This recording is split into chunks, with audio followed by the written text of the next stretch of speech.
যারা হাঁটুর ব্যথায় ভুগছেন, হাঁটুর ব্যথার পেশেন্ট প্রচুর, এবং একটা বয়স পরে গিয়েও দেখা যাচ্ছে তাদের মা বোনেদের বিশেষ করে হাঁটুর হাড়ে ক্ষয় ধরে বা রিউমাটয়েড আর্থ্রাইটিস যেটা বলি পারে, সেটাও কিন্তু হচ্ছে।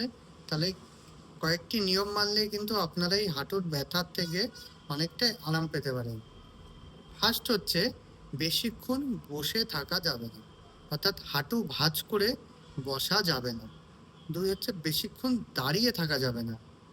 3 হচ্ছে, মোটা যদি হয়, কারোর ওজন যদি খুব বেশি হয়, তাহলে তার ওজন কিন্তু কমাতে হবে।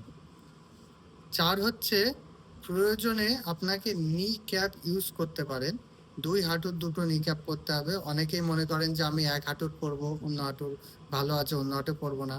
তবে এক হাঁটুর নি ক্যাপ করলে অন্য হাঁটুতে অবশ্যই বেশি প্রেশার পড়বে, সেক্ষেত্রে ওই হাঁটুরও কিন্তু আর্থারাইটিস হওয়ার সম্ভাবনা বেশি থাকে। তার জন্য নি ক্যাপ ইউজ 2 হাঁটুরই করতে হবে।